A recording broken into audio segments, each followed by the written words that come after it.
ចង្រៃណាភ្នែកនឹងអូសមកឃើញតែអញ្ចឹងចឹងឯងមកហូបខ្មែរអ្នកចំហ្មងគឺតំណងណានិយាយទៅនគរស្រីលវកន្លែងគាត់នេះលវគ្រួសារទេប៉ុន្តែស្រីខ្លាំងមែនមានអ្នកធ្វើម្ហូបអ្នកចេះចាត់ចែងបុគ្គលិកចាត់ចែងអីចឹងទៅកន្លែងគាត់លក់ដាច់ណាហាងរំដេងតែគាត់មានមុខម្ហូបខ្មែរបែបច្អល់ជាច្រើនព្រោះអីគឺគាត់ម្ហូបគាត់គឺលក្ខណៈគាត់ធ្វើឲ្យស្រាប់យើងច្អល់យកឲ្យនេះញោមត្រីដែងរបស់គាត់អាំងមកក្តៅហុយចឹងមកជាតិមែនតែនឆ្ងាញ់ណាទឹកដៃអ្នកបាត់ដបងលក់នៅភ្នំពេញនិយាយពីថាភ្ញៀវពេញបរទេសចូលច្រើនទៀតណាហើយអាក្តាមស្រែគាត់នេះគឺគាត់កំងឲ្យគេជីកនិយាយទៅជីកពីសៀមរាបមកយកមកដាក់យកមកញោមដាក់ឲ្យអ្នកភ្នំពេញស្រក់ទាំងមាត់ណក់យប់ឡើងនិយាយពីថាអូយ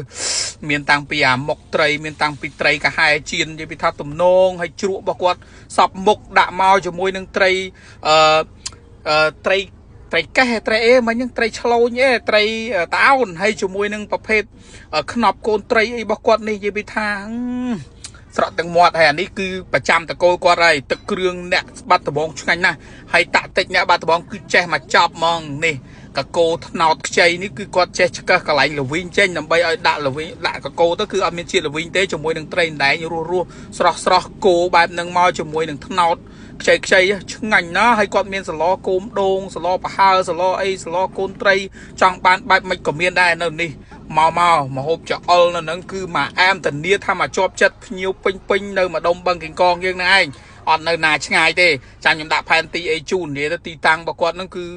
ភ្ញៀវចូលចិត្តមកច្រើនណាតំបន់ហ្នឹងដែលគាត់ចាប់លក់តាំងពីម៉ោង7ព្រឹករហូតដល់ម៉ោង9យប់ល្ងាចឡើងក៏មានភ្ញៀវបរទេសមកច្រើនដែរពុកម៉ែបងប្អូនអាចអញ្ជើញមកញ៉ាំបានហើយគាត់ក៏មានតាម app មានញ៉ាំ24 Wow Now Grab Food Panda គាត់មានទាំងអស់ហើយនៅផ្ទះលេខ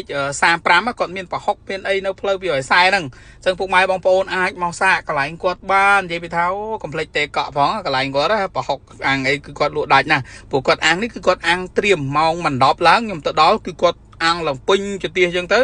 ម៉ោង2:10គឺគាត់ដាក់ពេញតាំងពេញទូភ្ញៀវមកដល់កំងច្អល់យកចង់ផ្លូវមន់ស្លាប់មន់ចង់ត្រីអាំងចង់ប្រភេទប្រហុកចង់ប្រភេទអីគឺគាត់មានមកចប់ហ្មងអញ្ចឹងកន្លែងហាងរំដេងនេះគឺគាត់ជំនាញណាព្រោះខ្ញុំស្គាល់គាត់ជាអ្នកជំនាញលក់នំបញ្ចុកអ្នកបាត់ដបងចំហើយគ្រួសារគាត់នេះអញ្ចឹងគឺគាត់ធ្វើញោមធ្វើអីឆ្ងាញ់ណាអ្នកស្រុកកណ្ដាលខ្ញុំគាត់និយាយទៅគឺខ្សែស្រឡាយស្គាល់គ្នាដែរទេខ្ញុំតទៅពេលអញ្ចឹង surprise មែនតើព្រោះកន្លែងគាត់គឺជំនាញខ្លាំងរសជាតិដែលខ្ញុំធ្លាប់ញ៉ាំម៉ាក់ខ្ញុំធ្លាប់ធ្វើឲ្យញ៉ាំពីក្មេងគឺស្តៀងម្ហូបគាត់នឹងច្រើនមែនតើដូចនេះអញ្ចឹងនេះញ៉ាំត្រីដែងអីជាមួយនឹងសាច់ជ្រូក3ជាន់ដាក់មកមានបន្លែគ្រប់មុខចឹងមកនិយាយពីថាអូជាតិណាស់ដាក់ត្រីដែងមកក្តៅហើយនេះដាក់ផ្កាស្ដៅនេះអូខែនេះផ្កាស្ដៅច្រើនណាស់ហើយដាក់ជីគ្រប់មុខអីចឹងមកចាក់ទឹកត្រីខ្វោកនិយាយពីថាអូស្រក់ទឹកមាត់ណក់ជាតិណាស់អញ្ចឹងសម្រាប់ពុកម៉ែបងប្អូនដែលចូលចិត្តម្ហូបស្រែម្ហូបខ្មែរម្ហូបបែបសាមញ្ញរសជាតិអ្នកបាត់ដំបងមកហាងរំដេងនេះមកហើយជាពិសេសត្រីចៀនត្រីអីរបស់គាត់ហើយនឹងនេះអាប្រភេទក្តាមនេះក្តាមខែនេះគាត់ថាអូពងអែមណាស់ព្រោះក្តាមជីកគាត់កំងអ្នកនៅសៀមរាបគាត់កំងយកជីកមកណាព្រោះអ្នកដែលស្រឡាញ់ម្ហូបខ្មែរអ្នកដែលចូលចិត្តធ្វើម្ហូបខ្មែរហើយពិតជាអ្នកស្រឡាញ់ចំហើយជើងចាស់អញ្ចឹងគឺគាត់និយាយទៅធ្វើអីមួយគឺគាត់ដឹងខែដឹងរដូវដែលវាសម្បូរខែណាអីចឹងគឺគាត់យកមកធ្វើមកគឺដឹងតែមានរសជាតិពិសេសហើយអញ្ចឹងលបចេះបើថាលក់ជាហាងរៀងពិបាករសជាតិអញ្ចឹងរបៀបជាហាងទំនើបមានអ្នកចាត់ចែងអីណា SOP ស្តង់ដារអីហ្នឹងរៀងពិបាកជាមួយម្ហូបខ្មែរតែយាយគីឡូម្ហូបខ្មែរតតែគីឡូរៀងឈិនឆៃនេះដែររបបគ្រួសារគាត់នេះគឺមានសិតតែស្រីបងស្រីគាត់បកកែម្ហូបចឹងទៅបងស្រីម្នាក់ទៀតបងប្អូនគាត់ហ្នឹងគាត់បកកែចាត់ចែងបុគ្គលិកចាត់ចែងចេះរៀបចំប្រព័ន្ធ system មិនអីចឹងទៅលក់ដូរអីចឹងទៅធ្វើមិនបែបឈិនឆៃរបៀបកាត់ជាមួយនឹងទម្រង់បែប business អាជីវកម្មចឹងទៅរកបានហើយតម្លៃគាត់អីក៏សមរម្យធូរពុកម៉ែបងប្អូនទៅច្អល់យកព្រោះគាត់ក៏មានអាប្រភេទកំងខ្លះដែរប៉ុន្តែវាអាចរៀងយូរចឹងណាម៉ោងភ្ញៀវច្រើនព្រោះភ្ញៀវគាត់ភាគច្រើនចូលចិត្តទៅដល់គេច្អល់យកចង់បានអីចឹងឆាប់ញ៉ាំចឹងទៅអញ្ចឹងឃើញតំណងដូចអារបៀបក្រម៉ាំផ្អអីរបស់គាត់និយាយថាអូយតំណងណាខ្ញុំចូលចិត្តណាហ្នឹងដាក់មកដឹងតែជាតិហ្មងហើយក្របកូនត្រីគាត់ដាក់ជាមួយនឹងម្រះព្រៅចឹងមកច្បល់ចូលគ្នាជាមួយនឹងម្ទេសខ្ចីគ្រាប់ហ្នឹងដាក់ខ្ចប់អាំងមកអែមណាស់រសជាតិកប់សេរីពុកម៉ែបងប្អូននិយាយពីថាអូយចេះអ្នកដែលនៅក្រៅប្រទេសឃើញវីដេអូនេះអីដឹងតែគេងស្រក់ទឹកមាត់ស្បាត់ហ្មងឃើញវីដេអូខ្ញុំដឹងតែបាបជាពិសេសអ្នកតងន់ពោះធំអីហ្នឹងឃើញចេះដែរចប់ហើយខ្ញុំបាបយកតាណាអត់អស់ទេហើយនេះ ទឹកគ្រឿងនិយាយពីថាជាតិណាទឹកគ្រឿងនេះគ្រឿងសពមុខចឹងមកចូលជាតិគ្នាខ្លាំងពាក្យថាទឹកគ្រឿងគឺគ្រឿងគ្រប់មុខដែរហើយជាមួយនឹងប្រភេទកកោថ្នោតរបស់គាត់នេះកកោថ្នោតគឺគាត់មានតាក់តិចឆ្កឹះកន្លែងលវីងចេញហើយយកមកស្លអ្នកស្លមហូបអ្នកចូលចិត្តនៅចក្រានណាឲ្យតែឃើញគ្រឿងមានបន្លែមានត្រីមានសាច់មានម្ទេសមានអីសពមុខនៅក្នុងកញ្ច្រែងតែមួយចេះដឹងតែជាប់ហើយដឹងតែរបៀបថាសុបាយចិត្តមកពេញចិត្តនឹងមានកលាំងធ្វើមហូបព្រឹសមកឲ្យតែថាគេរៀបឲ្យស្រាប់ចឹងចាប់ដាក់បងតឡភ្លងមកសបាយធ្វើណាអ្នកដែលចូលចិត្តរបៀបធ្វើមហូបខ្មែរឃើញគេរៀបចំមួយឈុតចឹងមកដាក់ស្លមកជាប់ចិត្តហើយជាពិសេសអាស្លកកោស្លប្រហើស្លអីរបស់គាត់ហ្នឹងគឺប្រចាំកន្លែងហើយលក់ដាច់ណាស់កន្លែងរបស់គាត់ហ្នឹងគឺគាត់ជំនាញអាគ្រឿងចឹ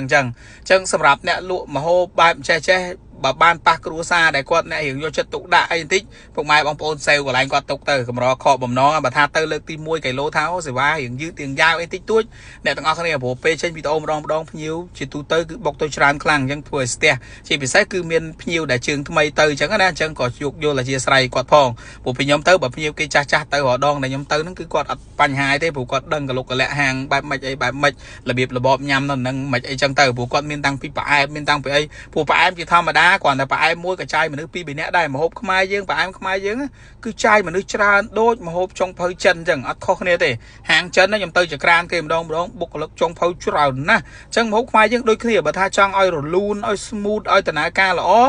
តើតែចាយបុគ្គលិកច្រើនប៉ុន្តែទូទៅយើងកម្រឃើញព្រោះមហូបខ្មែរយើងលក់អត់សូវបានថ្លៃដូចមហូបចិនទេណាមហូបចិនគេលក់បានថ្លៃណា$30-40 $50ឯណោះមួយចានតែមហូបខ្មែរយើងផ្អែមដូចស្អីបុកល្ហុងដូចស្អីចឹងទៅ1រៀល2រៀល5រៀលអីចឹងទៅ10000 20000និយាយទៅនៅភ្នំពេញយើង10000 20000 12000 13000 15000 20000នេះហ្នឹងគឺអស់ហើយអញ្ចឹងបើឲ្យបុគ្គលិកច្រើនវារៀងពិបាកយើងរៀងឆលែងរឿងហ្នឹងម្ហូបខ្មែររបស់យើងទាំងខ្ញុំទាំងគេយើងចង់ញ៉ាំម្ហូបខ្មែរដែលតម្លៃសមរម្យប៉ុន្តែបើទៅម្ហូបចិនវិញតែគេចាយបុគ្គលិកច្រើនមែនប៉ុន្តែគេបានលក់តម្លៃហ្នឹងគឺទទួលវិញក៏ល្អអញ្ចឹងទៅហើយគាត់ក៏មានជាបុកល្ហុងមានជាអីរបៀបបុកអំពិលខ្ចីបុកក្តាមប្រៃបុកអីអញ្ចឹងទៅស្រាយសាមញ្ញដូចពុកម៉ែបងប្អូនឃើញអញ្ចឹងគឺកន្លែងគាត់សម្បូរបែបអញ្ចឹងចង់ញ៉ាំទៅស្មោះណាក៏បានជាពិសេសទៅពេលថ្ងៃរសៀលពុកម៉ែបងប្អូនថ្ងៃល្ងាចអីហ្នឹងគឺត្រូវហើយព្រោះហាងគាត់ល្ងាចឡើងគឺ